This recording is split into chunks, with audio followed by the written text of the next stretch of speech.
O milagre de Adriana, uma vitória contra a gangliosidose GM1. Adriana tinha apenas 27 anos quando recebeu o diagnóstico que abalou sua vida, gangliosidose GM1, uma doença genética rara e degenerativa que afeta o sistema nervoso. Os médicos foram claros, não havia cura, apenas tratamentos paliativos para retardar o avanço dos sintomas. A dor nas articulações, a fraqueza muscular e as crises de convulsões começaram a se intensificar. Sua família, embora unida, sentia-se impotente diante daquela realidade cruel. Ela era filha única, criada por pais trabalhadores que sempre confiaram em Deus, mas que, naquele momento, questionavam: por que isso está acontecendo conosco?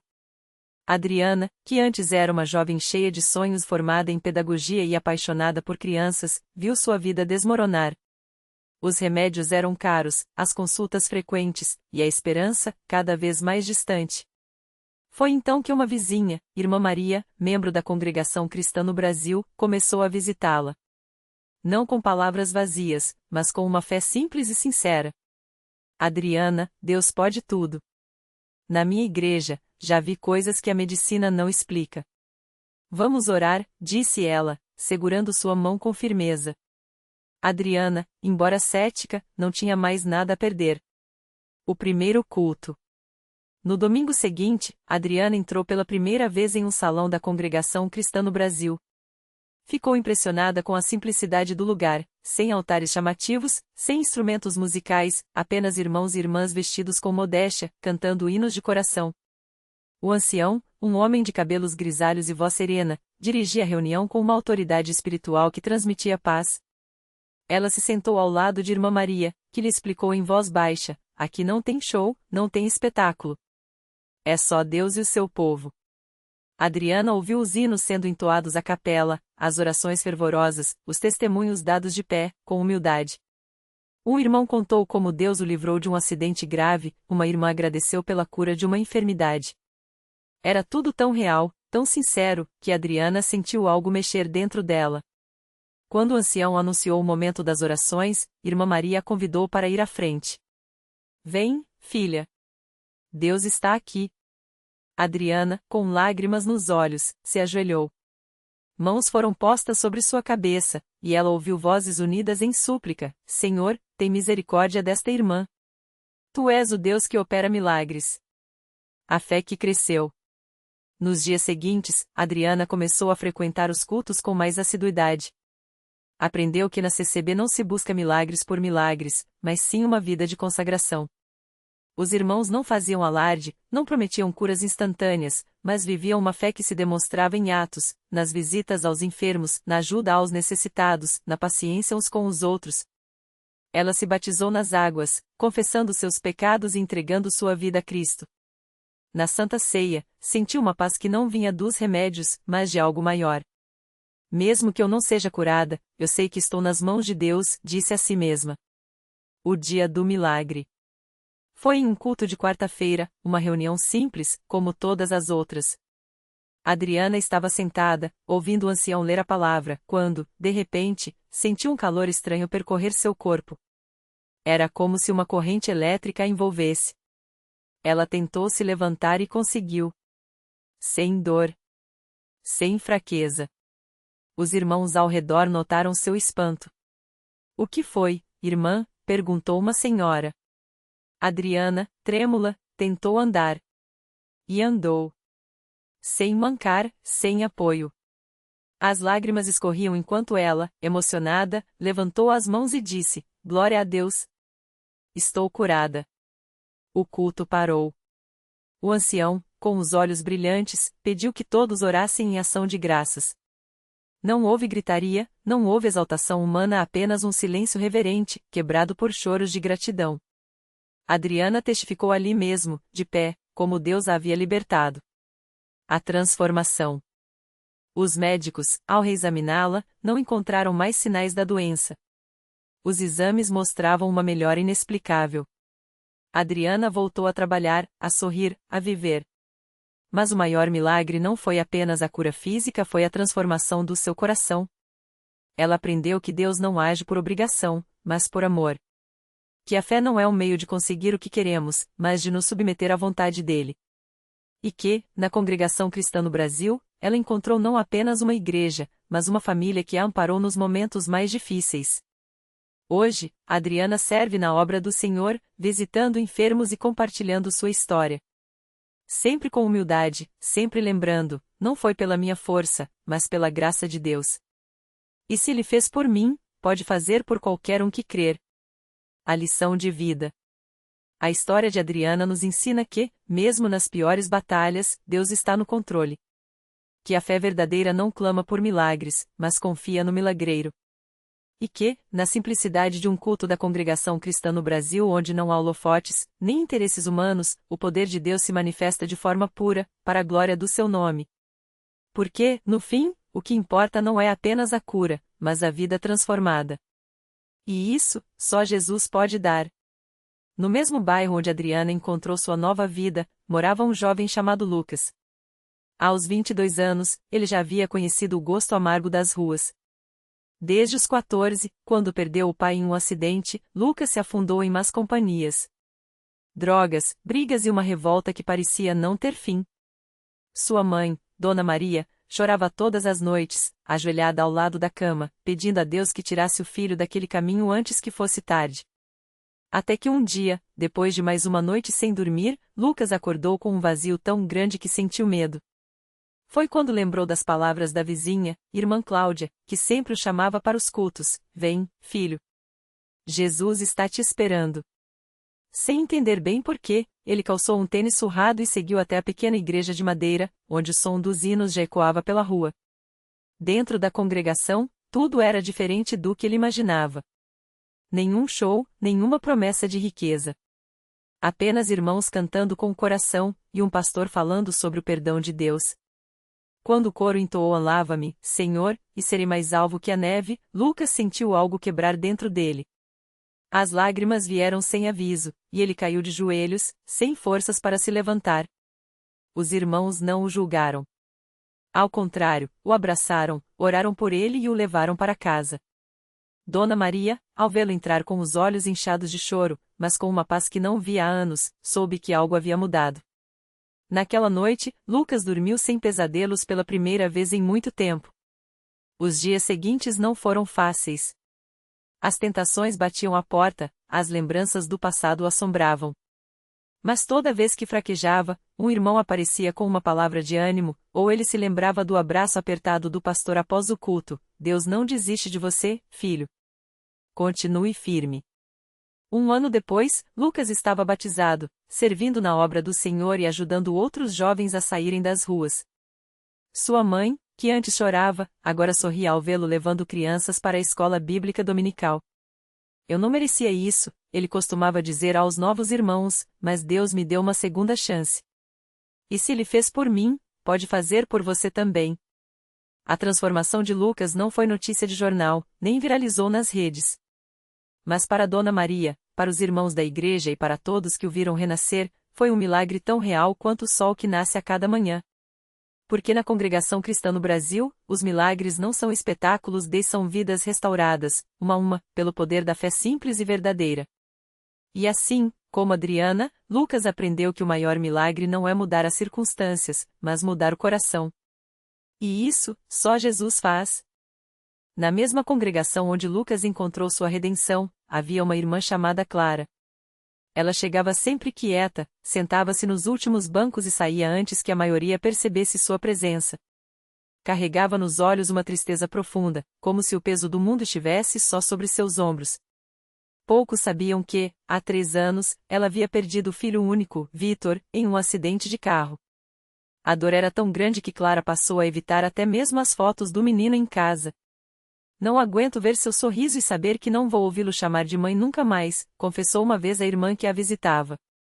Mas na CCB, ninguém desiste de ninguém.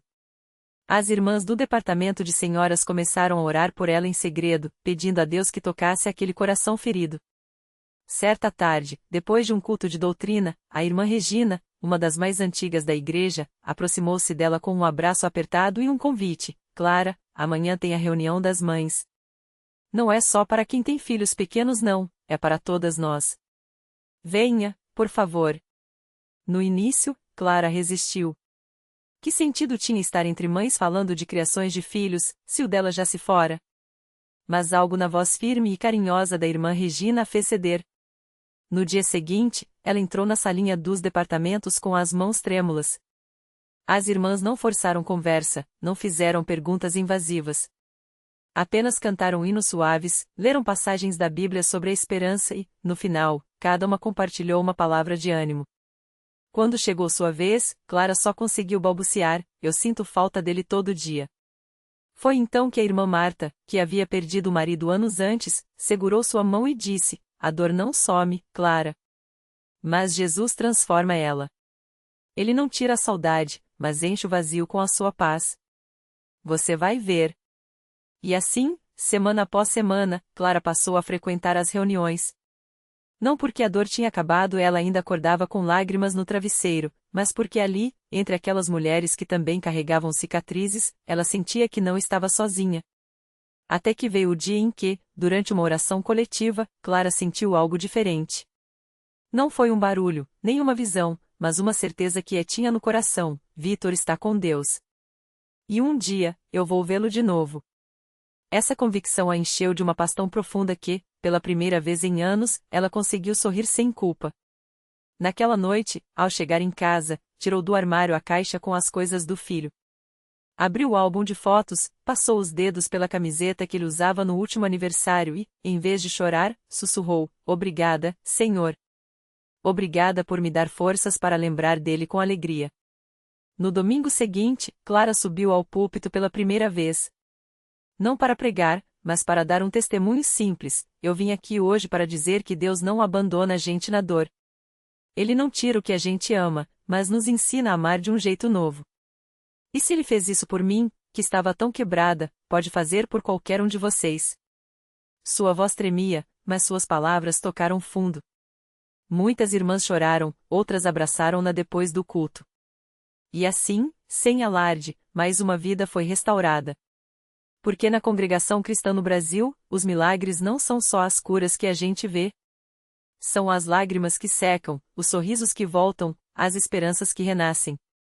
São as mãos estendidas quando a gente acha que vai cair, e a voz do Espírito Santo sussurrando: "Confia. Eu estou aqui." E Clara aprendeu que, às vezes, o maior milagre não é trazer de volta quem a gente ama, mas aprender a viver com a certeza de que o amor nunca se acaba porque Deus, que é amor, guarda tudo no seu coração. Inclusive nós. Clara voltou para casa naquela noite com o coração mais leve, como se um peso que carregava há anos tivesse sido tirado dos seus ombros. Ao entrar, notou que a casa, antes tão silenciosa e fria, agora parecia diferente. Não era o lugar que havia mudado, mas ela. A dor ainda estava lá, é claro, como poderia não estar, mas agora havia algo mais, uma paz que não vinha das circunstâncias, mas de dentro. No dia seguinte, enquanto arrumava a mesa do café, Clara ouviu batidas na porta. Era a irmã Maria, uma das mais antigas da igreja, com um prato de bolinhos de chuva ainda quentes. "Pensei em você hoje, filha", disse ela, com aquele sorriso que só quem já viu muita luta e muita vitória consegue ter. "O Senhor me colocou no coração para vir aqui."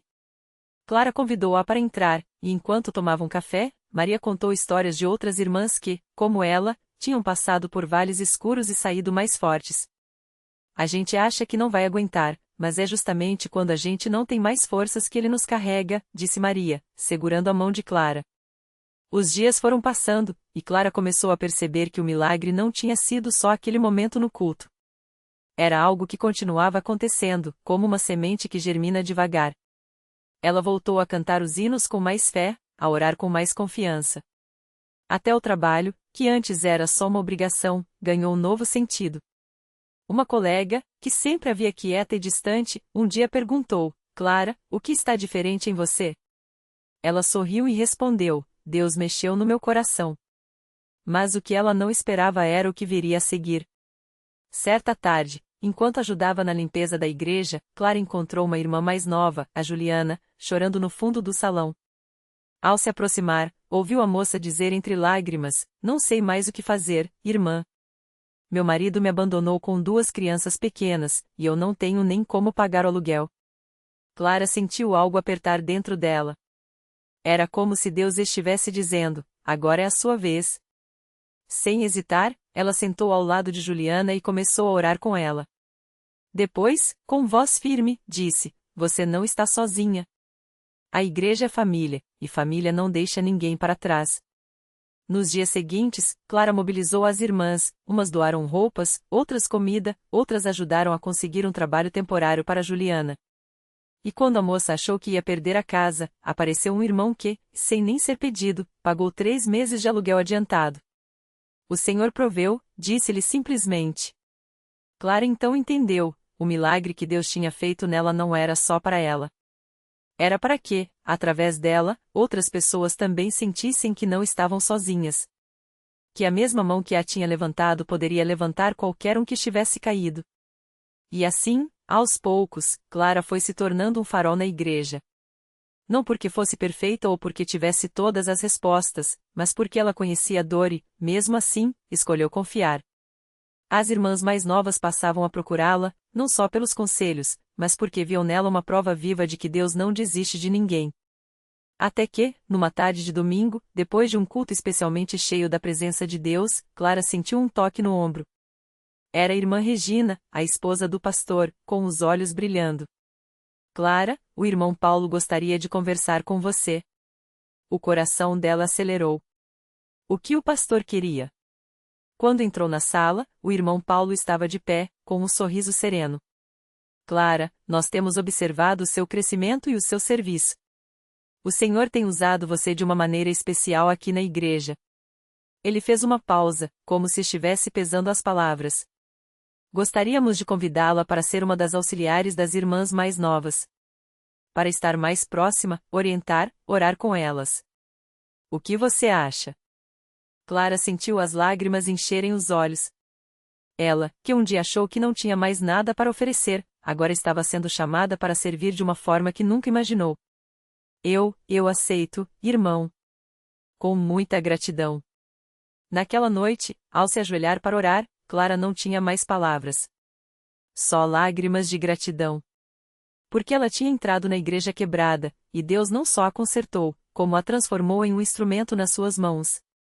E assim, mais uma vez, a congregação cristã no Brasil provou que, quando a gente entrega os cacos da nossa vida para Deus, Ele não os joga fora. Ele os usa para construir algo mais bonito do que a gente jamais sonhou. Clara começou a servir com um coração cheio de amor. Todas as manhãs, antes de sair para o trabalho, ela passava na casa de algumas irmãs mais novas para orar com elas. Levava um versículo escrito à mão, um abraço apertado e sempre uma palavra de encorajamento. Deus não desiste da gente, irmã.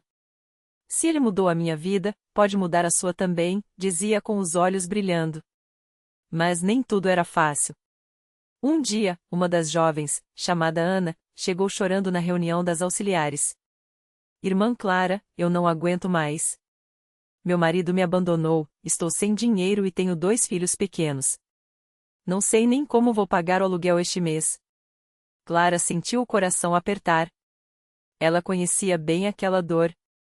Mas desta vez, não era mais uma vítima, era uma serva de Deus com uma missão. Sem hesitar, Clara reuniu algumas irmãs e, juntas, começaram a orar. Não foi uma oração bonita ou cheia de palavras difíceis. Foi um clamor do fundo da alma, daquelas que só quem já esteve no fundo do poço sabe fazer. Senhor, a senhora vê a dor da Ana. O Senhor sabe o que ela está passando. Não a deixe sozinha, Jesus. No dia seguinte, enquanto Clara visitava Ana para levar um pouco de comida, bateu na porta um homem que ela nunca tinha visto. Era o dono da casa onde Ana morava. Moça, eu tive um sonho estranho ontem à noite, ele disse, coçando a cabeça. Sonhei que uma voz me falava para perdoar o aluguel desta família por 3 meses. Não entendi, mas aqui estou. Ana caiu de joelhos, chorando. Clara abraçou as duas, sentindo o poder de Deus ali, bem no meio daquele milagre simples, mas real. A notícia se espalhou pela congregação. Muitos irmãos, que antes nem conheciam Ana, começaram a levar roupas, alimentos e até brinquedos para os filhos dela. E Clara, que já tinha sido resgatada das trevas, agora via Deus usando suas mãos para resgatar outros. Não havia maior alegria do que aquela. Certo domingo, durante o culto, o irmão que presidia fez um comentário que marcou Clara para sempre. Às vezes, Deus não tira a tempestade da nossa vida, mas Ele nos dá irmãos para segurar nossa mão enquanto ela passa. Clara olhou ao redor e viu Ana, sorrindo, com seus filhos no colo. Viu as irmãs que tinham orado com ela. Viu os irmãos que, sem nem saber, tinham sido resposta de oração. E então ela entendeu, o milagre não era só ter sido curada, ter um lar, um trabalho ou até uma posição na igreja. O verdadeiro milagre era fazer parte de um corpo onde ninguém fica para trás. Onde as lágrimas de um se tornam a oração de muitos. Onde os cacos de uma vida quebrada se transformam em pontes para salvar outras almas. Clara não era mais a mulher que entrou arrasada naquela igreja anos atrás. Agora, ela era uma testemunha viva de que Deus não só restaura, como multiplica a restauração.